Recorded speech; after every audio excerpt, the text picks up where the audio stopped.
और अब खबरें तफसील से। किश्तवाड़ में फौजी हेलीकॉप्टर हादसे का शिकार हो गया। हेलीकॉप्टर में सवार 3 एहलकार जख्मी हुए हैं।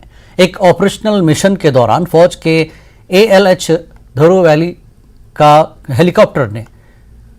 हेलीकॉप्टर जम्मू कश्मीर के किश्तवाड़ इलाके में दरिया मर्सदार मारवा के किनारे पर एहतियाती तौर पर लैंडिंग की कोशिश की। मालूमात के मुताबिक पायलट्स ने एयर ट्रैफिक कंट्रोलर को तकनीकी खराबी की इतला दी थी और एहतियाती तौर पर लैंडिंग के लिए आगे बढ़े। ताहम नाहमवार जगह की वजह से हेलीकॉप्टर ने हार्ड लैंडिंग की। फौरी इमदादी कार्रवाइयां शुरू की गई और फौज की इमदादी टीमें जाए वक़ूफ़ पर पहुंच गई। हेलीकॉप्टर में 2 पायलट और एक टेक्नीशियन सवार थे। तीनों जख्मी एहलकारों को कमांड अस्पताल उधमपुर मुंतकिल कर दिया गया। इसी बीच कोर्ट ऑफ इंक्वायरी का हुक्म दे दिया गया है।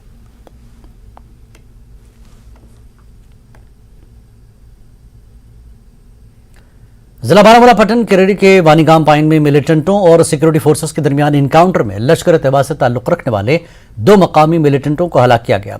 पुलिस ने अपने ट्वीट में लिखा कि ये दोनों मिलिटेंट शोपियां जिले से ताल्लुक रखते हैं। इन दोनों की शनाख्त शाकिर माजिद नज्जार और हन्नान अहमद के तौर पर हुई है। पुलिस के मुताबिक दोनों ने इस साल मार्च के महीने में मिलिटेंसी में शमूलियत इख्तियार की थी। वाजिरे के वानीगाम पाइन में यह इनकाउंटर उस वक्त शुरू हुआ जब यहां रिहायशी मकान में मिलिटेंटों के छुपे होने की इत्तला मिली। सिक्योरिटी फोर्सेस ने रात के दौरान इस इलाके का मुहासरा किया। जो ही इस जगह पर सर्च शुरू की गई तो उसी दौरान फायरिंग का तबादला शुरू हुआ। इस दौरान पूरे इलाके को सिक्योरिटी फोर्सेस ने मुहासरे में रखा और तमाम रास्ते सील कर दिए गए। किसी को भी इनकाउंटर के मकाम पर जाने की इजाजत नहीं दी जा रही थी। रिलायबल इंफॉर्मेशन हमें हासिल हुई थी कि क्रीरी के इलाके में लश्कर तोयबा से मुतल्लिक 2 दहशतगर्द किसी दहशतगर्दाना कार्रवाई को अंजाम देने के लिए यहाँ पर मौजूद है। इस इत्तला का महसूल होते ही जो है हमने एक जॉइंट कॉर्डन लॉन्च किया आर्मी 29 RR SSB के साथ। दौराने सर्च एक घर में से कुछ टेररिस्ट ने हमारी सर्च पार्टीज पे हमला किया, फायरिंग की। जवाबी कार्रवाई में जो है 2 टेररिस्ट मारे गए हैं। ये टेररिस्ट शोपियन ज़िले से वाबस्ता है, वहाँ के रहने वाले हैं। इनकी पोजीशन से एक AK-47 राइफल, एक पिस्टल बरामद हुआ है। इस मसले में जो है हमने FIR रजिस्टर करके तफ्तीश शुरू कर दी है। इस तफ्तीश के दौरान जो भी जानकारी आएगी वो आपके साथ शेयर की जाएगी। कौमी जांच एजेंसी NIA ने जुमेरात की सुबह दहशतगर्दी की फंडिंग के मामले में जारी तहकीकात के सिलसिले में जम्मू कश्मीर के कई मकामात पर छापे मारे। किश्तवाड़ जिले के बागवान मोहल्ला, गुरियान, मालपीत, जरगर मोहल्ले में छापे मारे गए। जमात इस्लामी से वाबस्ता अफराद और मिलिटेंसी में मुलविस अफराद के घरों की तलाशी ली गई।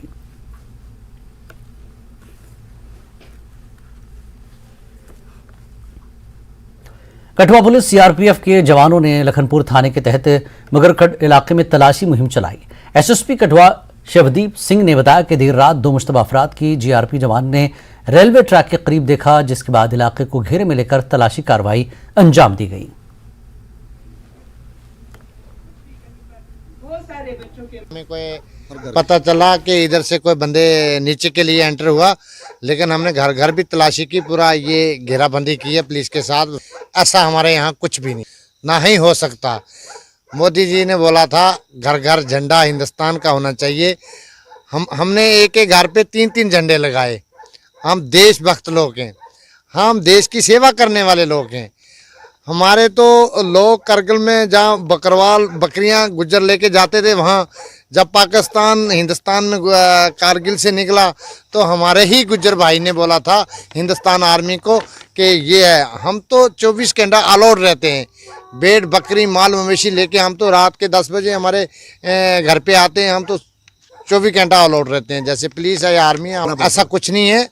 अगर कुछ होगा तो हम पुलिस के साथ हैं। आज 8:45 के करीब SHO जो GRP कठुआ है उनसे हमें सूचना मिली थी कि 2 सस्पेक्ट यहाँ रेलवे ट्रैक पे देखे गए हैं, और जब संतरी ने उसको ये पूछताछ की कोशिश की तो वो यहाँ से भाग गए हैं और बस्ती की तरफ निकले हैं। जिन्होंने जो सस्पिशियस हालत में थे, पीछे उन्होंने वो हैवरसैक लटकाए हुए थे और चूँकि अंधेरा था इसलिए प्रॉपर आइडेंटिफिकेशन नहीं हो पाई है।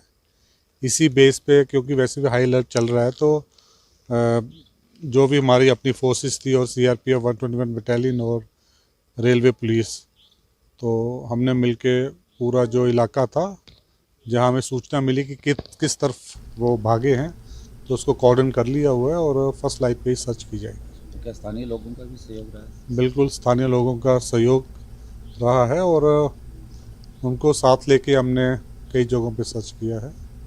और ये जो यहाँ के सरपंचिस हैं उनको कहा गया है कोई भी अगर मेहमान या कोई बाहरी व्यक्ति आपके इलाके में आए तो उसकी सूचना में दी दीजिए।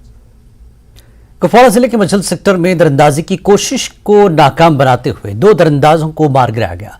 फौज के 53 मछल ब्रिगेडियर विंदु नेगी ने एसएसपी कुपवाड़ा युगल मिन्हास के हमरा जडगली मछल में एक प्रेस कॉन्फ्रेंस के दौरान मीडिया से बात करते हुए इसे एक बड़ी कार्रवाई से ताबीर किया। उन्होंने कहा कि फौज सरहदों पर किसी भी चैलेंज से निपटने के लिए तैयार है। उन्होंने कहा कि मारे गए दरअंदाजों से बड़ी मकदार में असलहा बारूद बरामद किया गया है। उन्होंने कहा कि उस दरअंदाजी के मुताल्लिक एसएसपी कुपवाड़ा ने मुसद्दक़ा इत्तला फराहम की, जिसके बाद पूरे लाइन ऑफ कंट्रोल को अलर्ट किया गया और दरअंदाजी की इस बड़ी कोशिश को नाकाम बना दिया गया। इस महीने में सभी इंटेलिजेंस एजेंसी से काफी इंटेलिजेंस इनपुट रिसीव हो रहे थे कि लाइन ऑफ कंट्रोल के पार लॉन्च पैड में बैठे आतंकवादी घुसपैठ की कोशिश कर सकते हैं और पूरे इलाके में हाई अलर्ट जारी किया गया था। 1 मई को एसएसपी कुपवाड़ा श्री युगल मिन्हास, जो मेरे बाएं तरफ बैठे हैं, इन्होंने मुझे फोन किया और बताया कि पुख्ता सूत्रों से खबर मिली है कि 1 मई या 2 मई रात को कुछ आतंकवादी घुसपैठ कर सकते हैं। इस स्पेसिफिक और क्रेडिबल हार्ड इंटेलिजेंस प्राप्त होने पर एडिशनल एम्बुशेस लगाए गए, उन जगहों पर लगाए गए जहां पर आने की संभावना ज्यादा थी या जहां पर इंटेलिजेंस की खबर मिली थी। और इन एडिशनल एम्बुशेस में हमारे एसओजी के बहादुर जवान भी शामिल थे। आप मौसमी हालात को देख रहे हैं। आप देख रहे हैं कि पिछले करीबन 10 दिनों से बर्फ बारिश का सामना है। साथ ही साथ टेम्परेचर्स काफी लो हो गए हैं। नदी नाले भी ओवरफ्लो कर रहे हैं। ऐसे चैलेंजिंग मौसमी हालात में हमारे बहादुर और जवान खुले आसमान के नीचे एम्बुशेस में 48 घंटे से ज्यादा समय तक चुस्ती दुरुस्ती के साथ तैनात रहे और चुपचाप इन्फिल्ट्रेटर्स का इंतजार कर रहे थे। 3 तारीख सुबह तकरीबन 8:30 बजे एक एम्बुश जो कि घने जंगल में था, उन्होंने 2 आतंकवादियों को जो कि AK-47 से लैस थे, उनकी हरकत देखी। एम्बुश में सरप्राइज को मेंटेन करते हुए उन्हें कारगर रेंज में आने तक का इंतजार किया और कारगर रेंज पर आने पर एम्बुश ने उनके ऊपर गोलीबारी शुरू कर दी। दोनों तरफ से गोलीबारी हुई और इसके अंत में दोनों इन्फिल्ट्रेटर्स को सक्सेसफुली मार गिराया गया। उसके बाद पूरे इलाके की गहन छानबीन की गई और जो वॉरलाइक स्टोर्स वो बरामद किया गया, प्लस खाने पीने का काफी सामान बरामद हुआ है जो कि आपके नजदीक। मैं सिर्फ इतना बताना चाहूँगा कि दुश्मन की हर कोशिश को हम इसी तरीके से मिलजुल के आगे भी नाकामयाब बनाएंगे और जिस तरीके से हमारी फ़ौज बॉर्डर पे तैनात है मुस्तैदी के साथ और हमारी जो इंटेलिजेंस जो मिलती रहती है हमें, हम उनको देते रहते हैं, उसके बेस पे मुझे लगता है कि कोई दुश्मन इस मतलब उस लेवल पे नहीं पहुंच सकता कि वो सीमा रेखा को पार करके और यहाँ पे जो अशांति है उसको फैलाने में कामयाब रहे। मेरी तरफ से इतना ही। जम्मू कश्मीर अपनी पार्टी के सदर अल्ताफ बुखारी ने एससीओ समिट में पाकिस्तान की शिरकत करने पर कहा कि पाकिस्तान हमेशा ही अपना मफाद देखता है। पुलवामा के रोमो इलाके में वर्कर्स कन्वेंशन में शिरकत करने के बाद मीडिया से बात करते हुए अल्ताफ बुखारी ने इन ख्यालात का इजहार किया। इससे कबल वर्करों के रोजा इजलास से पार्टी के नायब सदर जफर इकबाल मनहास और जिला सदर पुलवामा गुलाम मोहम्मद मीर ने भी कारकुनों के इजलास से खिताब किया। इस मौके पर अल्ताफ बुखारी ने मिलिटेंटों से अपील की कि वो तशद्दुद का रास्ता तर्क करें और अपने घर लौटें। उनकी खुद सुपुर्दगी के लिए हुकूमत से अपील करूंगा। अपनी कौम को एक चीज बताना चाहता हूं, हमेशा हमारी कौम 90 से ये देखती रही कि क्या करें, दिल्ली जाएंगे तो पार वाले क्या कहेंगे। आज पार वालों ने क्या कश्मीरियों को पूछा जब वो वहां पहुंचे? यही होता है, जिसको अपना मकसद जहां है वो वहां पहुंच जाता है। मैं अपील करता हूं आज इन बच्चों से जो अपने इस रास्ते पे चल पड़े हैं, मेहरबानी करके वापस आइए अपने अपने घरों में, अपने जो वालिदैन हैं उनके पास आइए, या उस गांव के जो बुजुर्ग हैं, मस्जिद कमेटियां हैं, मोहल्ला कमेटियां हैं, उनके पास आइए। हम गुजारिश करेंगे सरकार को इनका सरेंडर एक्सेप्ट किया। कांग्रेस को बड़ा झटका लगा है। सीनियर कांग्रेस लीडर भरत कुमार सुधान ने कांग्रेस को खैराबाद कहते हुए अपनी पार्टी में शमूलियत इख्तियार कर ली है। भरत कुमार ने श्रीनगर हेडक्वार्टर में अल्ताफ बुखारी की मौजूदगी में अपनी पार्टी में शमूलियत इख्तियार की। इस मौके पर भरत कुमार सुधान ने कहा कि बारामूला से कांग्रेस के दफ्तर को रिमोट कंट्रोल पर चला रहे थे। उन्होंने कहा कि मैं समझता हूं कि अब वक्त आ गया है कि कांग्रेस या तो अपने कारकुनों की बात सुने, वरना कांग्रेस अपनी जमीन मुकम्मल तौर पर खो देगी।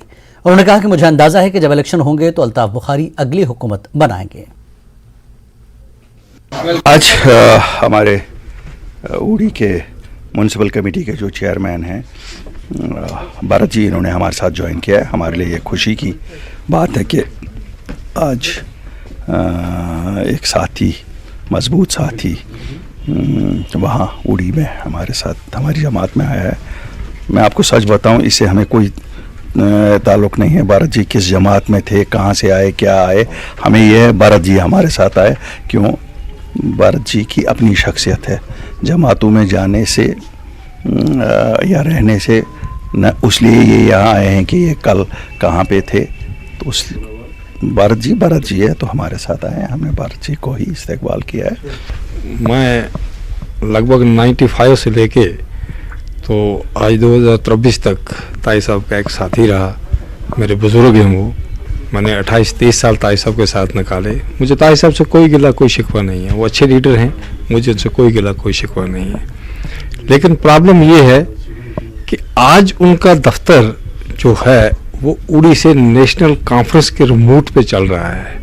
मैंने बहुत बार ताई साहब से बात कही कि ताई साहब मुझे यहाँ आपके ऑफिस से यहाँ बू आ रही है कि यहाँ नेशनल कॉन्फ्रेंस आपके ऑफिस को हैंडल कर रही है। लेकिन ताई साहब की एक आदत है कि वो भरोसा कर लेते हैं। मैंने अपना फ़र्ज़ निभाया, क्योंकि मैं गैर मुस्लिम हूँ, मैं वहाँ चेयरमैन भी हूँ। मेरी तरफ से ताई साहब को कोई ठेस ना पहुँचे, इसलिए मैंने एक अच्छी पार्टी, अच्छी शख्सियत अल्ताफ़ साहब को देख के, और मेरे अपने साथी जो वो पुराने साथी थे, जिस तरह मुश्ताक चौधरी साहब, रफ़ीक बलोट साहब, महमूद पीर साहब, अपने मुख्तार साहब, ये पूरी एक काफ़ी हमारी एक लॉबी थी। और वाकई मुझे अपनी लॉबी के बगैर काम करने में मज़ा भी नहीं आ रहा था। जम्मू कश्मीर बीजेपी के जनरल सेक्रेटरी अशोक कौल आज राजौरी पहुंचे और यहां पार्टी कारकुनों से मुलाकात की। इस मौके पर सामाजिक कारकुन राकेश रैना ने अपने हामियों के साथ बीजेपी में शमूलियत इख्तियार की। इस मौके पर अशोक कौल ने कहा कि बीजेपी इलेक्शन के लिए तैयार है। मैं भारतीय जनता पार्टी का नौशहरा कॉन्स्टिट्यूंसी का सबसे जूनियर मेंबर हूं। यहाँ मैंडेट लेना ना लेना, मेरे से बहुत सीनियर लोग, बहुत अच्छे लोग इस पार्टी में बैठे हुए हैं। पार्टी मेरी जो भी जिम्मेवारी लगाएगी मैं उसका निर्वाह करूंगा। लेकिन हम ये बात भी कहते हैं कि इलेक्शन जो है ये इलेक्शन कमीशन का प्रेरोगेटिव है। इलेक्शन कमीशन ऑफ इंडिया जब भी फैसला लेगा तो भारतीय जनता पार्टी इलेक्शन के लिए तैयार है, और भारतीय जनता पार्टी हमेशा इलेक्शन के लिए तैयार रहेगी। इसमें कोई सच्चा नहीं है। सुरेंद्र चौधरी जी आज भी भाजपा के हैं और कल भी भाजपा के रहेंगे। कोई भाजपा छोड़ने की बात। वक्त एक ब्रेक की बाद फिर लौटेंगे। कश्मीर न्यूज में एक बार फिर आपका इस्तकबाल है। Director school education Kashmir Tasadduq Hussain Mir का कहना है कि तबादले के अहल तदरीसी अमले को दरख्वास्त देनी होगी, बसूरत दीगर उन्हें उनकी तरजीहात के खिलाफ तैनात किया जाएगा। RET ट्रांसफर पॉलिसी के बारे में बात करते हुए डायरेक्टर एजुकेशन ने कहा कि ATD के बाद RET के लिए पॉलिसी बनाई जाएगी। वो न्यूज़ 18 के डिप्टी एडिटर शब्बीर अहमद मीर से खुसूसी गुफ्तगू कर रहे थे। तरीके से चलाना। Second stage we will definitely work on the transfer policy of the RETs। First stage हमें होने दो, तो इसको हम करके नाउ नेक्स्ट टारगेट, हमारा जो नेक्स्ट टारगेट है, हम RET का जो ट्रांसफर पॉलिसी है उस पे काम करेंगे। ऑल प्रॉस एंड कॉन्स देख के, ऑल स्टेक होल्डर्स को आगे लेके हम उस पे काम करेंगे। That is our second target.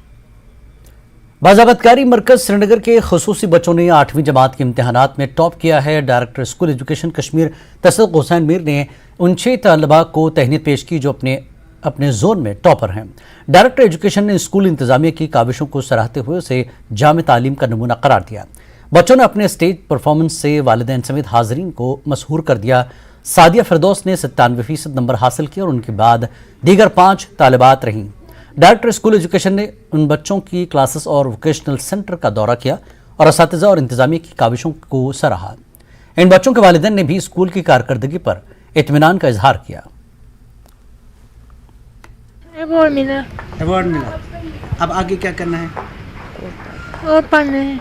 मुझे यकीन नहीं था जब हमने सुना इसका ये 3rd पोजीशन है, हम सब इतने खुश हुए कि क्या बताएंगे हम।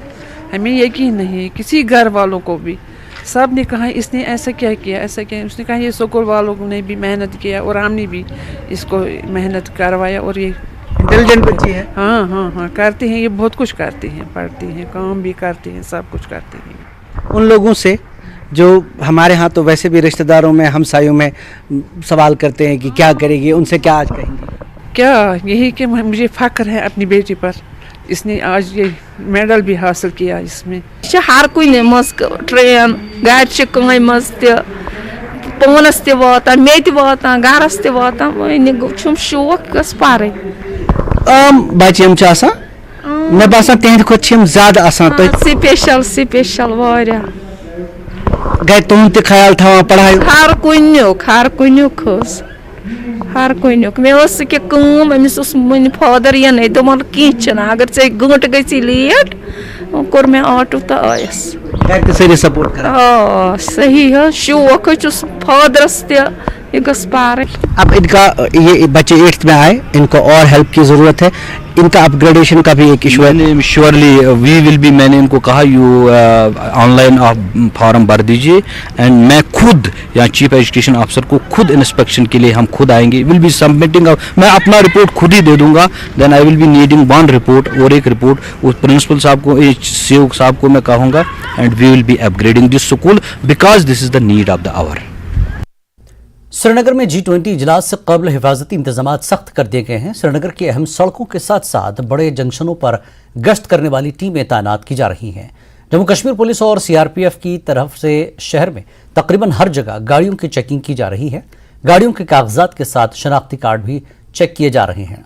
इसके अलावा एंटी ड्रोन टेक्नोलॉजी भी नस्ब की जाएगी। किसी भी नाखुशगवार वाक़े से बचने के लिए निगरानी के लिए आला दर्जे के ड्रोन और CCTV कैमरों का इस्तेमाल किया जाएगा। G20 मीट को लेकर श्रीनगर में सुरक्षा के कड़े बंदोबस्त देखने को मिल रहे हैं। हम यहाँ पे मौजूद है इस वक्त श्रीनगर के बरबरशाह रोड पे और यहाँ पे आप देख सकते हैं कि गाड़ियों की जो है वो यहाँ पे चेकिंग की जा रही है। इसी तरह के नज़ारे जो है शहर के मेन चौकस में हर जगह जो है वो देखने को मिल रहे हैं।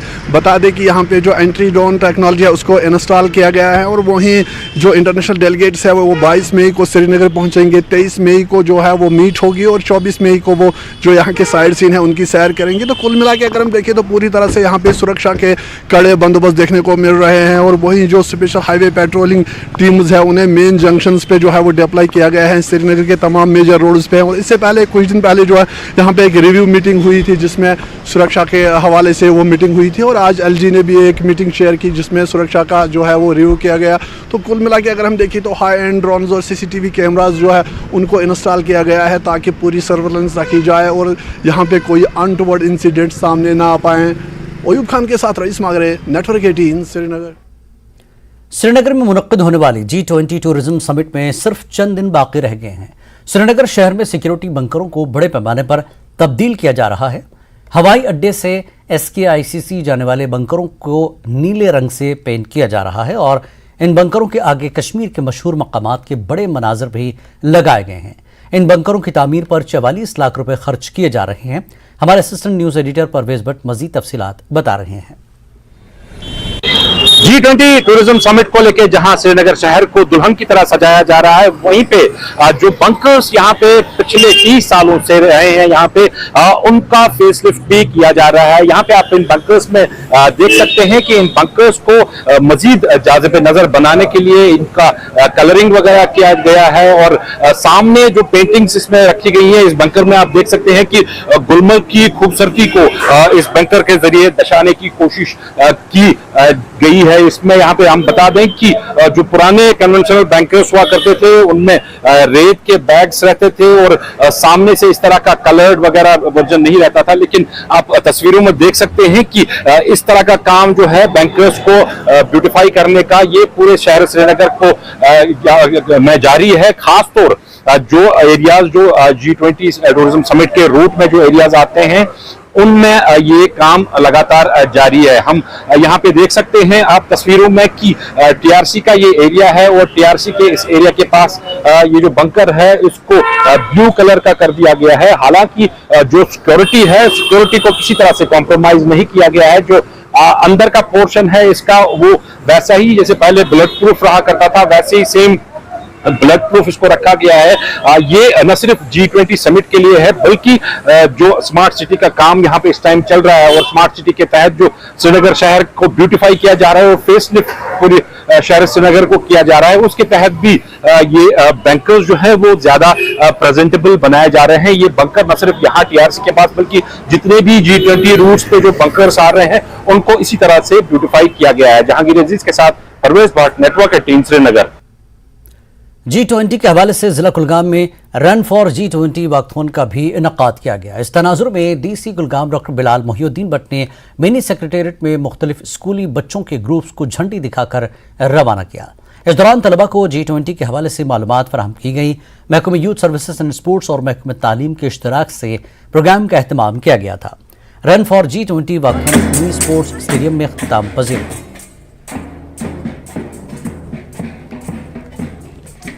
लिए कि G20 का जो हम प्रेसिडेंसी हम लोगों ने जो हेड ऑफ द स्टेट्स यहाँ पर आएंगे हमारे देश में, हम जो इंडिया जो हमारे देश इसकी प्रेसिडेंसी लेगा, तो इस चीज़ के बारे में अवेयरनेस। और आपने देखा कि किस तरीके से हमारा जो यूथ है, हमारे जो बच्चे हैं, वो किस तरीके से पैशन से और इंथुसियाज्म से यहाँ पर आए सुबह और इसमें पार्टिसिपेशन किया।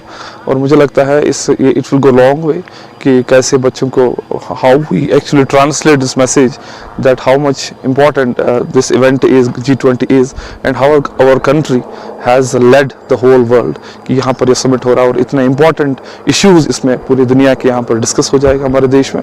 आई थिंक दिस मैसेज और इसका इम्पोर्टेंस कितना है पूरी दुनिया में और ये कितना इम्पोर्टेंट है हमारे देश के लिए कि G20 समिट यहाँ पर हो रहा है, मुझे लगता है इस चीज़ को इन बच्चों तक पहुँचाने के लिए टू फील प्राइड। गोवा में शंघाई ताउन तंजीम के वज़ीर ख़ारजा की मीटिंग के लिए पाकिस्तानी वज़ीर ख़ारजा बिलावल भुट्टो ज़रदारी गोवा पहुँच गए हैं।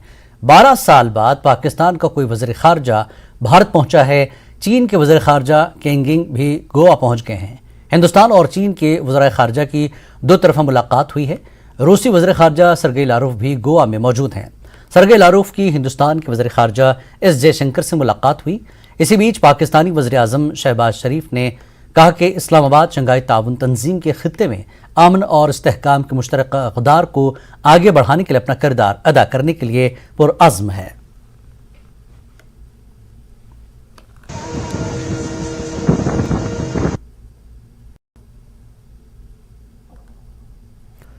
पाकिस्तान के एक स्कूल में फायरिंग में 7 टीचर हलाक हुए हैं।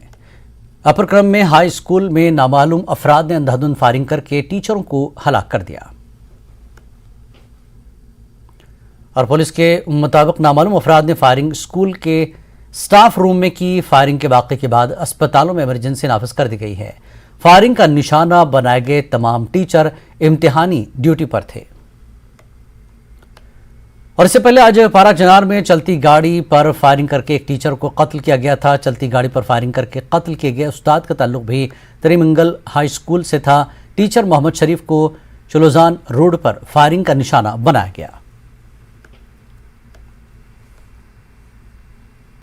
कश्मीर न्यूज में एक बार फिर आपका इस्तकबाल है। जम्मू के मुख्तलिफ हिस्सों में रहने वाले किसान परेशान हैं।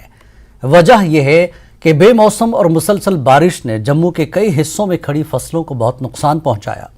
ये किसान आमतौर पर अप्रैल के आखिरी हफ्ते से गंदम की फसल की कटाई शुरू कर देते हैं, लेकिन जम्मू के कई हिस्सों में कुछ दिनों से जारी गैर मौसमी बारिशों की वजह से अभी तक ये काम शुरू नहीं हो सका है। न्यूज़ 18 की टीम ने जम्मू के मज़ाफ़ात में एक गांव का दौरा किया और मुतासरा किसानों से बात की। इन किसानों ने ये कहते हुए परेशानियों की दास्तानें सुनाई कि उनकी खड़ी फसलों का तकरीबन 30% बारिश और आंधी की वजह से तबाह हो गई है। उनका कहना है कि उन्होंने खेती बाड़ी पर बहुत पैसा खर्च किया है, लेकिन खड़ी फसलों के भारी नुकसान के बाद अब वो बेहद फिक्रमंद है। इसलिए उन्होंने हुकूमत से मुतालबा किया कि उनके नुकसानात का सर्वे किया जाए और उन्हें मुआवजा दिया जाए। ये गंदम की फसल आप ही देख रहे हैं, जो बैग नीचे लेट गई है ये खत्म हो गई है, इसमें कुछ नहीं मिलने वाला है। तो बहुत ज्यादा बारिश हुई है, 4-5 दिनों से चल रही है। अब हम नाउम्मीद हो गए हैं, तो हमने ट्रैक्टर चलाने के लिए भी उजरत दी है, पैसे दिए हैं, बीज डाला है, खाद डाला है। तो हमको कोई तवक्को नहीं है कि क्या हमको ये भी मिल पाएगा इतना। तो अगर गवर्नमेंट चाहे तो हमारी नुकसान की भरपाई कर सकते हैं। हम गरीब लोग हैं, साल भर काम करते हैं, बेमौसमी बारिश ने हमको सब कुछ खत्म कर दिया है। ना बुआई के लिए पैसे हैं, न खाने के लिए कुछ है। हम तो यही डिमांड करते हैं, कुछ हमारा भी मदद करेगा सरकार। धूप निकली थी परसों, कल फिर दोबारा बारिश आ गई। थोड़ी थोड़ी जो ये खड़ी हुई थी फिर लेट गई, नीचे से दूसरा अंगूर निकल रहा है इसका। हाँ, अगर गवर्नमेंट कोई मदद करो तो ठीक है, नहीं करेंगे करना। थोड़ी कितनी जमीन है? कोई 3 कनाल। नुकसान कितना है? डिग्गी दिखी है, हाँ, काली फिरी दी, बड्डी दी। हाँ, तुसी सरकार ਨੂੰ ਕੀ ਚਾਹੁੰਦੇ ਹੋ, क्या करना चाहिए? देखो जो सरकार की मदद करो तो ठीक है। तो ये अब सरकार से और खासकर एलजी एडमिनिस्ट्रेशन से मांग कर रहे हैं कि इस पर फौरी तौर पर एग्रीकल्चर के जो ऑफिशियल्स हैं उनको इन एरियाज में जहां जहां ये बर्बादी हुई है फसल की, वहां पे उनको भेजा जाए। वो वहां पे एक सर्वे करेंगे और उसके आधार पर उनको फिर कंपनसेशन मिलना चाहिए। कैमरामैन आशु के साथ में समीर भट्ट, न्यूज़ 18 जम्मू। उधमपुर में एक ट्रक हादसे का शिकार हो गया। इस हादसे की वजह से ट्रक में मौजूद 70 भेड़ बकरियां हलाक हो गईं। ट्रक सांबा से कश्मीर की जानिब जा रहा था। रंदोमिल के मकाम पर तो 80 नग इसमें थोड़े डेड हो गए, तो 15 लाख का होगा। गवर्नमेंट से यही मांग है कि हम गरीब लोग हैं, व्यापार में माल मवेशी का ही करते हैं, दुकानदारी छोटी सी करते हैं, तो हम गरीब आदमी हैं, अगर कोई गवर्नमेंट चाहे तो हमारी मदद करे। लारू कुलगाम बाईपास रोड पर आल्टो गाड़ी हादसे का शिकार हो गई, जिसमें 3 अफराद जख्मी हो गए, जिन्हें इलाज मुआवजे के लिए मकामी अस्पताल में दाखिल किया गया, जहां पर उनकी हालत मुस्तहकम बताई जा रही है। इस दौरान शदीद तौर पर जख्मी हुए शख्स को श्रीनगर अस्पताल मुंतकिल किया गया। पुलिस ने इस सिलसिले में केस दर्ज कर लिया है।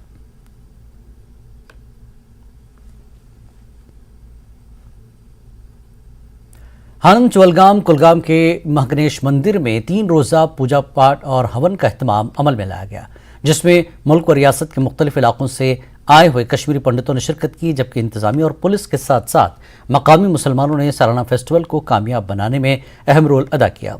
मंदिर पर हाजिरी के लिए आने वाले कश्मीरी पंडितों ने इलाके में भाईचारे की सराहना की।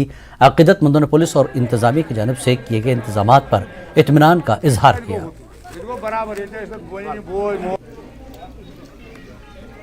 बहुत अच्छा लगा, बहुत अच्छा लगा। एक शांति सी फील हो रही है, मजा आ रहा है। तो कोई खास मैसेज? हमेशा ही ऐसे रहे और ज्यादा लोग आए यहाँ पे, बढ़ चढ़ के हिस्सा ले यहाँ पे। इस वक्त भी यहाँ पर भी जो माहौल है बाकी जगहों से वो बहुत अच्छा है। यहाँ के लोग, हमारी बहनें, यहाँ के मुस्लिम बहनें, भाई यहाँ बुजुर्ग जो हमारे साथ है वो हमारे साथ भाईचारा अभी भी। क्या मैसेज रहेगा आपका? हमारी मैसेज ये है कि वो पुराने हालात पे आ जाए, क्योंकि ये जो इस वक्त एटमॉस्फेयर है, ये एटमॉस्फेयर खुद ही बोल रहा है कि हम फिर मिलने वाले हैं। यहाँ पहले से ही 50% पॉपुलेशन हिंदू की है आज भी, और पहले भी मुसलमानों की 50% थी। ये आपको एक मैसेज जाना चाहे सारे देश में कि हमारा जो भाईचारा है यहाँ गांव में ये कैसा अच्छा है, और मुझे उम्मीद है कि आने वाले कल में हम इसी तरीके से चलेंगे। हमारे आने वाले जो पौधे हैं वो आने वाले कल में इसी तरह एक दूसरी कम्युनिटी का रिस्पेक्ट करेंगे, और जो स्थापन है जो रंजन लहमू ने सनको का दौरा किया। उन्होंने वजीर आजम के नए 15 नुकाती प्रोग्राम करगिल में मरकजी स्कीमों के नफाज पर तबादला ख्याल करने के लिए ज़िला अफसरान की जायजा मीटिंग की सदारत की। मुख्तलिफ वफूद ने अपने इलाके के मसाइल से रंजन लहमू को वाकिफ कराया। मेंबर NCM ने शिकायत को संजीदगी से सुना और कई महकमों के सरबराहान को उनके जल्द इजाले की हिदायत की। इस दौरान जोनल एजुकेशन अफसर सनको ने स्कॉलरशिप्स की सूरत हाल और अक़लियती बिरादरियों की तालीम के बारे में जानकारी दी।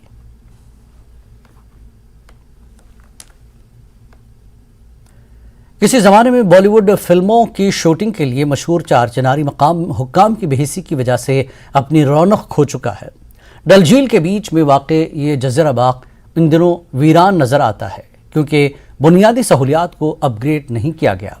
मकामी लोगों का कहना है कि पीने का पानी और बैतुल खला की बुनियादी सहूलियात सयाहों को फराहम करने की ज़रूरत है। इस दौरान LCMA ने न्यूज़ 18 को यकीन दिलाया कि उनके मसाइल को जल्द हल कर लिया जाएगा। चार चिनारी को उस वक्त शोहरत मिली जब उस वक्त के सुपरस्टार राजेश खन्ना की फिल्म आन मिलो सजना का गाना अच्छा तो हम चलते हैं की शूटिंग उसी बाग में हुई थी।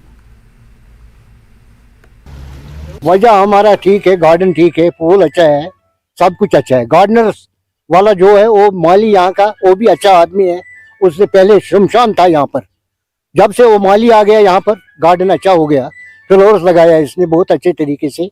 टूरिस्ट आता है, कोई टूरिस्ट आता है और उसका दिल खुश होता है सर।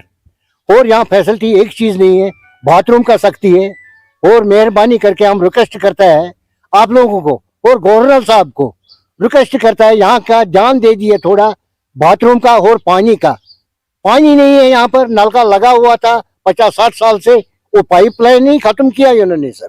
तो वो प्रॉब्लम गई सारी खुद प्लेटफार्म नबर अमकिन शिकार वलिस तुम लगान नबर कन तुम प्रॉब्लम गसान योर खसनच अकी तरफ एंट्री योर खसनच योर प्रॉब्लम गसान भीड़ गसान शिकार से अज लगान यप अज लगान हुब ये गसान सो प्रॉब्लम ये कुछ लड़ाई तक गि कह इंतजाम तम पे तुम क्या वन कोता वनो वन पन तमाम यस गो क्या मेहरबानी कर बाग आयो वजह मज गो खूबसूरत।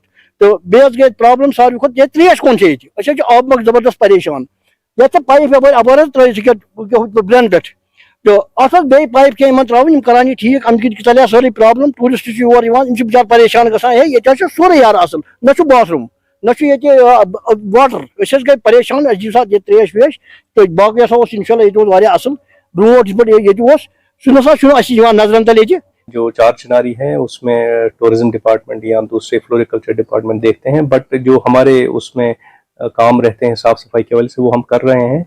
और हमने जेट्टी भी हम रिवाइव कर ये ठीक कर रहे हैं। और ये जो आपने जो चीज़ें बताई इनके बारे में भी हम कोशिश करेंगे कि वहाँ पे वो साफ़ सुथरा पानी का साधन रहे और जो टॉयलेट फैसिलिटी है वो इम्प्रूव हो जाए। बांडीपुरा जिले में वाक़ कम्युनिटी हेल्थ सेंटर संबल सोनाबारी में माहिर डॉक्टरों की कमी है। अस्पताल में ENT, ऑर्थो, अमराज, चश्म और दीगर माहिर डॉक्टर्स दस्तियाब नहीं हैं, जिसकी वजह से मरीजों को इलाज के लिए श्रीनगर और दीगर इलाकों में जाना पड़ता है। संबल टाउन में सिविल सोसाइटी के अरकान ने अस्पताल में माहिर डॉक्टरों की अदम दस्तियाबी पर तशवीश का इजहार किया। उन्होंने डायरेक्टर हेल्थ सर्विसेज कश्मीर और डायरेक्टर स्किम सौरा से अपील की है कि संबल में माहिर डॉक्टरों को तैनात किया जाए। जहाँ तक इस हॉस्पिटल का सवाल है, हमारे यहाँ बहुत सारे डॉक्टर्स ट्रांसफर किए गए, जैसे कि हमारा ऑर्थोपेडिशियन नहीं है उसको यहाँ से ट्रांसफर किया गया, लेकिन उसके रिप्लेसमेंट में हमें कोई मिला नहीं है। इसके बगैर भी हमारे 2-3 डॉक्टर्स यहाँ से शिफ्ट किए गए, ट्रांसफर किए गए, उनके रिप्लेसमेंट में हमें कुछ नहीं मिला है। इसके बगैर हमने डिमांड की थी कि हमें यहाँ पे ENT वगैरह को भेजा जाए। और 24/7 ये हमारे खाली संभल में नहीं है बल्कि पूरे ब्लॉक से डॉक्टर्स ट्रांसफर किए गए हैं, जिसमें हाजिन भी आता है, या बाकी जो हमारे छोटे छोटे CIC सेंटर्स हैं या डिस्पेंसरी सेंटर्स हैं उनसे भी ट्रांसफर किए गए हैं। लेकिन लोग बड़े सफ़र हो रहे हैं क्योंकि डॉक्टर्स की अदम मौजूदगी की वजह से पेशेंट्स को सफ़र होना पड़ता है, उन्हें दूसरे हॉस्पिटलों का रुजू करना पड़ता है। यहाँ पे बहुत सारी खामियां हैं हॉस्पिटल में। अगर वो हमारे जो BMO साहब है करना चाहते हैं, उनको थोड़ा सपोर्ट चाहिए कि उनको वो चीजें प्रोवाइड की जाए कि सो दैट कि वो इसको आराम से फंक्शनल करे। हमारे डॉक्टर्स नहीं है पूरे यहाँ पे, आर्थो नहीं है, ऑप्थेमोलॉजिस्ट नहीं है, और जो हमारे यहाँ डर्मेटोलॉजिस्ट नहीं है, ENT नहीं है। तो आर्थो था यहाँ पे, उसको ले गए लेकिन उसका रिप्लेसमेंट नहीं मिला यहाँ पे। तो हमें जो मतलब यहाँ हॉस्पिटल अच्छी तरह फंक्शनल करने के लिए चाहिए वो हमें प्रोवाइड की जाए, वो मेहरबानी होगी। हुकूमतों की तरफ से दूर दराज इलाकों को बुनियादी सहूलियात फराहम करने के बड़े बड़े दावे सिर्फ मंसूबों तक ही महदूद रहते हैं। इसका वाज़ेह सबूत जिला पुंछ की तहसील मंडी का गांव सुंदरी है, जो सड़क के राब्ते से मुकम्मल तौर पर महरूम है।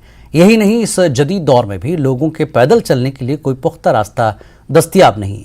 गांव के लोगों, स्कूली बच्चों और बीमारों को काफ़ी परेशानियों का सामना करना पड़ता है।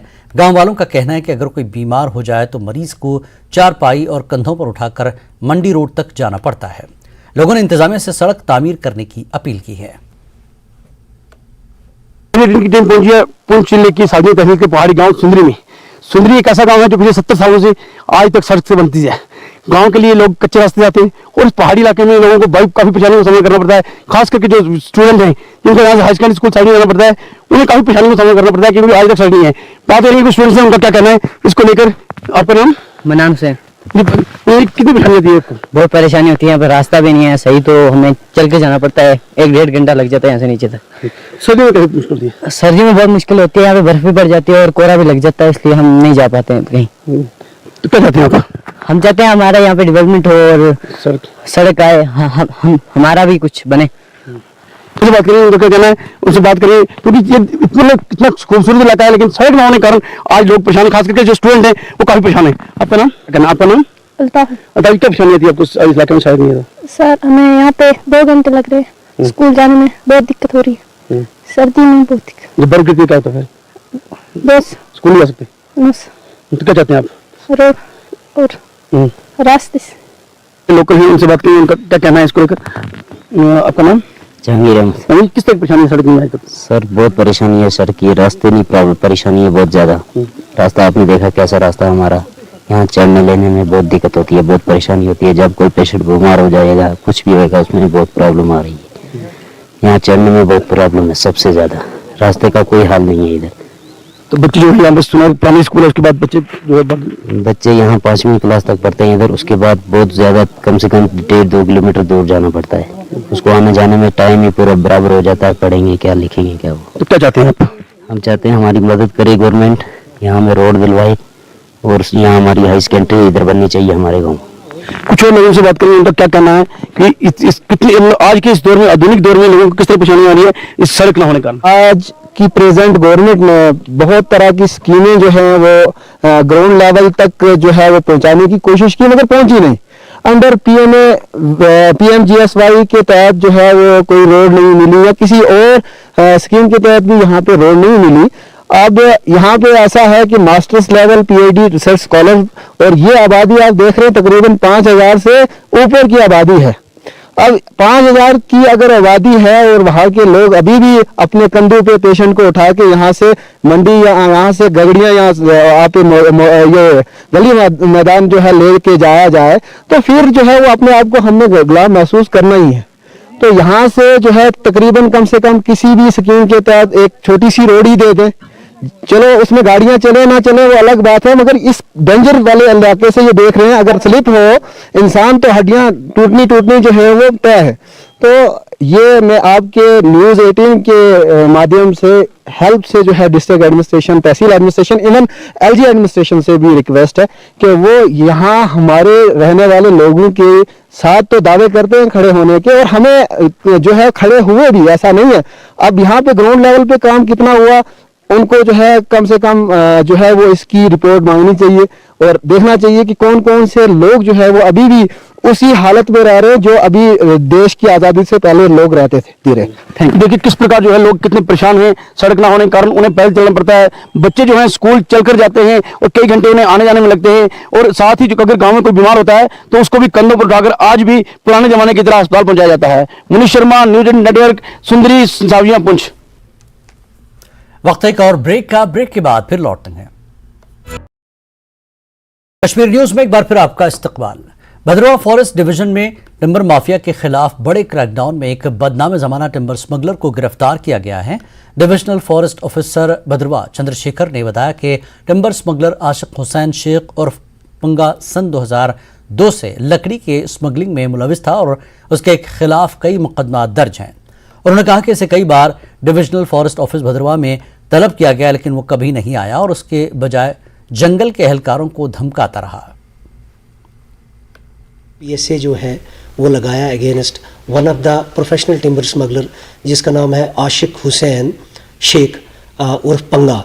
आशिक हुसैन, उसको आशिक पंगा के नाम से जाना जाता है। बेसिकली वो इस एरिया में ऑपरेटिव था पिछले 24-25 सालों से। डोजियर बना, उस डोजियर में ये सारी चीज़ें जो है मेंशन की गई थी। उसकी पूरी ब्रीफ हिस्ट्री थी कि कब, कैसे और कैसे फॉरेस्ट ऑफेंसेस में वो अभी तक इन्वॉल्व था। इसके कुछ ऐसे एसोसिएट्स हैं जो इसके साथ काम करते थे और दूसरे ऐसे वाले भी लोग। तो 6 ऐसे, हालांकि वो बड़ा कॉन्फिडेंशियल है अभी मैटर, लेकिन 6 ऐसे लोगों का अभी मैटर जो है डोजियर जो है हमारे पास तैयार है। तो वेरी सून हम उनके खिलाफ भी बड़ा स्ट्रिक्ट एक्शन जो है। बारामूला के कादियावाली इलाके में जमीन के कटाव ने बहुत से रिहायशी मकानात को बड़े पैमाने पर नुकसान पहुंचाया है, जिससे बहुत से मुतासरा खानदानों को दूसरे महफूज जगहों पर मुंतकिल होना पड़ा है। इलाके के मुतासरा खानदानों ने बताया कि लैंडस्लाइडिंग और ज़मीन का अचानक कटाव गुज़श्ता साल से शुरू हुआ, जिससे वार्ड नंबर 4 के कुछ घरों में दरारें पड़ गई। उनका कहना था कि ज़मीन धीरे धीरे उखड़ना शुरू हो गई है, जिससे दरारें वसी हो गई हैं और इस साल बहुत से मकानात को इस हद तक नुकसान पहुंचा कि उन्हें गैर महफूज करार दे दिया गया और मकीन अपनी जान बचाकर दूसरी महफूज जगहों पर मुंतकिल होने पर मजबूर हो गए। इलाके के लोगों का कहना था कि वो इस साल परेशानी से छुटकारा पाने के लिए सरकारी दफातर के चक्कर लगा रहे हैं, लेकिन कोई उनकी बात नहीं सुन रहा है। उनका मजीद कहना था कि वो किसी महफूज जगह पर कुछ सरकारी अराजी का मुतालबा कर रहे हैं ताकि वो अपने घर बना सकें। लोगों ने एलजी और ज़िला इंतज़ामिया से अपील की कि उनके हक में 5 मरला ज़मीन अलॉट करें ताकि वो अपनी जान व माल को बचाते हुए महफूज इलाकों में मुंतकिल हो सकें। ये मकान है, इसमें स्लाइड भी में, तो जिनको पूरा स्लाइड हो गया है, पूरा ज़मीन धस गया पूरा नीचे। तो हमारे सर जो भी हमारे माल बच्चे हैं वो निकाले हैं इधर से, बस ही निकाल दी है। तो कोई नहीं आ रहा है इधर, कोई पूछ नहीं रहा है सर। तो हमने डीसी साहब से भी दरख्वास्त दी है, तहसीलदार साहब से भी दरख्वास्त दी है, कोई पूछने वाला नहीं है। साल अचानक ये मल्ला जो था पूरा सैब था बिल्कुल, तो 5 साल से इसको अचानक ये बढ़ गया। ये पीछे वाला जो घर दिखता है मेरे पीछे, तो इसमें 2 घर रहते हैं, 2 भाई हैं। तो एक कमरा इनका तो उजड़ ही गया, उस साइड में थोड़ा बहुत था। और ये जो सामने है मेरे चचेरे भाई का है, गुलामदीन चेची, 6 बेटियां हैं, इसको 1 लड़का है। तो यहाँ महकमा माल वगैरह आया, लेकिन दिया किसी ने कुछ ना। तो इसी तरह इस साल इसकी बस्ती भी निकाल दी। बाकी नीचे भी कुछ घर है, वो भी खतरे में है बिल्कुल। अब तो हम खतरे में हैं, अब तो हम बोलते हैं हमारे बाल बच्चा भी तो कुछ नहीं है हमारा, चल नहीं सकता है, हो सकता है। कुछ ना कुछ हमें इमदाद मिलनी चाहिए या कहीं जमीन मिलनी चाहिए। तो आज आप खतरे में? बहुत खतरे में, बहुत खतरे में। रात नहीं कोई नींद नहीं करता, ये पूरा मोहल्ला खत्म हो गया है। ये गंदोभलीसा इलाके के लोगों ने एहतजाजी मुजाहरा किया। मुजाहिरीन ने इलाके में खुली शराब की नई दुकान को मुंतकिल करने का मुतालबा किया। लोगों ने शराब की दुकान खोलने पर अपनी शदीद बरहमी जाहिर की और इजाज़त देने पर हुक्काम के खिलाफ नारेबाजी की। इस एहतजाज की वजह से ट्रैफिक की आमदरफ्त मुतासर हुई। इस वक्त तक कह रही है कि हमें पता ही नहीं, हम जानते ही नहीं। मैं कहता हूँ एडमिनिस्ट्रेशन को पता नहीं, पब्लिक को पता नहीं, और रोड पे किसी को पता नहीं। इस दुकान जहाँ खोली जा रही है इसके पड़ोसी को पता नहीं। ये दुकान कैसे खुल गई, ये कैसे खुल गई, हम ये पूछना चाहते हैं। अगर ये रेला में थी वहाँ बंद करके सीधा ही उठाया माल लाके यहाँ रख दिया। हमें ये नहीं मालूम कि कौन खोल रहा है, किसकी परमिशन है, किसकी इजाज़त है, किसका क्या है। हमारा ये मुतालबा है अगर ये दुकान फौरी आज ही बंद ना हुई, इसमें कोई एक्शन ना हुआ तो खुदा की कसम खा के कहता हूँ कि यहाँ हम पूरा जाम कर देंगे और यहीं बैठ जाएंगे। हम पे लाठी चलाओ, हम पे गोली चलाओ, हमें कुछ भी कराओ, ये चीज़ हमें मंजूर नहीं। बाकी कुछ भी लाओ, डेवलपमेंट के लाओ। आप इस वक्त मेरे साथियों को पूछ रहे कि डेवलपमेंट के लिए नहीं आए। इससे बड़ी डेवलपमेंट क्या है कि हमारे बच्चे नशाखोर हो जाएंगे, हमारे बच्चे तबाह बर्बाद हो जाएंगे, हमारी नस्लें बर्बाद हो जाएंगी। इससे बड़ी डेवलपमेंट है कोई? इससे यहाँ तो हमें चाहिए थी रोड, चाहिए थी कुछ और, चाहिए था पानी, चाहिए थी बिजली। हम उसकी डिमांड करते और करते भी रहे हैं, हमारे लीडर भी करते रहे, हमेशा पेश रहे हैं डिमांड्स के लिए। शोपियां जिले के चतरगाम इलाके में 1 साल कबल पुल गिरने के बाद पुल की मरम्मत न होने की वजह से 2 अजला समेत कई इलाकों के अवाम का राह दोबारा से तामीर ही नहीं किया गया। हम इससे पहले भी आए हैं, तकरीबन 7-8 महीने पहले, उस वक्त भी यही सिचुएशन थी। आज भी हम आगे तो हमको आज भी यही मुश्किलात का सामना करना पड़ा। तकरीबन यहाँ से हमको 7-8 किलोमीटर वापस जाना पड़ेगा ताकि हम कुलगाम पहुंचे। तो अब आगे कोई साइन बोर्ड भी नहीं होता कि आगे बंदे को पता चले कि यहाँ से पुल अभी रिपेयर नहीं हुआ है। तो आई थिंक काफी इर्रेस्पॉन्सिबल किस्म का एटीट्यूड है यहाँ पे। एटलीस्ट कोई साइन बोर्ड ही हो कि आगे ना जाओ आप। हमारी पब्लिक गवर्नमेंट यहाँ है ही नहीं, अब वो इशू हम किसके पास ले जाएंगे? हमें इवन आज हमारे तहसीलदार सब अंदर नहीं आने देते हैं, तो डेवलपमेंट की बात ही नहीं है। वो जो जिस ब्रिज के बारे में आप बोल रहे हो वो मैं ये कहता हूँ कि 2 डिस्ट्रिक्टों को आपस में मिलाता है। यहाँ शुपाया, दूसरी साइड से हमारा कुलगाम पड़ता है। अब वो लोग बेचारे क्या कहेंगे? या तो वो सामने आएंगे ना वो नाराबाजी के लिए, but that is not permissible, वो प्रोहिबिटेड है, नहीं करना चाहिए। लेकिन अब मुसीबत इतनी पड़ी है उन लोगों पे भी कि उनके पास कोई दूसरा चारा नहीं है कि अगर वो रोडों पे ना आए। एंड एज सच मुझे अब ये लग रहा है कि हमारे फजलुल अजीब साहब जो नए डिप्टी कमिश्नर साहब आए हैं, वी इंटेंट कि वो हम उससे मुलाकात करेंगे, लेकिन प्रायोरिटी ये रहेगी कि आई होप कि आप इसे ये बात वहाँ जाके बताएंगे कि उस ब्रिज की तरफ ज़्यादा ध्यान दे दीजिए। बाकी काम ये आप छोड़िए, पहले वहाँ जाके वो देखिए कि वहाँ के लोगों को कितनी मुसीबतें हैं, तो एटलीस्ट उस पर अगर वो काम शुरू करेगा तो। सीआरपीएफ की 182 बटालियन की जानिब से पुलवामा के मुख्तलिफ इलाकों से ताल्लुक़ रखने वाले तलबा को भारत दर्शन टूर पर रवाना किया गया। तलबा के इस ग्रुप को सीआरपीएफ की 182 बटालियन के कमांडिंग अफसर दीपक दोंडियाल ने हरी झंडी दिखाकर रवाना किया। तलबा का ये ग्रुप मुल्क के मुख्तलिफ रियासतों का दौरा करेगा, वहाँ के तमद्दुन और सकाफत से फैज़याब हो गए। इस मौके पर टूर पर जाने वाले तलबा ने सीआरपीएफ का शुक्रिया अदा किया। चुने हुए बच्चों को हम लोगों ने भारत दर्शन टूर पे भेजा है। ये टूर दिल्ली और आगरा जाएगा, जहां उन्हें ऐतिहासिक धरोहर देखने को मिलेगी। उनके लिए एक एजुकेशनल टूर है जहां पर वो अपने लीडरशिप स्किल, मैनेजमेंट स्किल और टाइम मैनेजमेंट स्किल को बेहतर कर सकते हैं। उन्हें ये रिस्पॉन्सिबिलिटी दी गई है कि लौटने के बाद वे अपना एक प्रेजेंटेशन प्रस्तुत करें और जो एक भारत श्रेष्ठ भारत की थीम है उसको ज़मीन पे साकार होता हुआ देखें। इसके अलावा एक वॉलीबॉल टूर्नामेंट यहाँ के लोकल टीम्स के लिए आयोजित करना प्रस्तावित है। पुलवामा में 182 बटालियन सीआरपीएफ ने एक टूर ऑर्गेनाइज किया है जिसमें हमें मुल्क के दूसरे हिस्सों में जाने का मौका मिलेगा और बहुत कुछ सीखने को मिलेगा। और हम चाहते हैं कि ये मौका दूसरे बच्चों को भी मिले और हम शुक्रगुजार हैं सीआरपीएफ का। सीआरपीएफ की जानब से आज त्राल के हाजिन गांव में एक मुफ्त मेडिकल कैंप का एहतमाम किया गया, जिसमें लोगों की एक बड़ी तादाद ने शिरकत की। इस मौके पर लोगों का इलाज और मुआवजा किया गया, जबकि उनमें मुफ्त अद्वियात भी तकसीम की गई। मकसद होता है लोगों के साथ जुड़ना और लोगों को सरकार की जितनी भी स्कीमें हैं उसके करीब लाना। और इस प्रकार का मेडिकल कैंप जो हम देखते हैं इस दूर दराज इलाके में इसकी आवश्यकता है।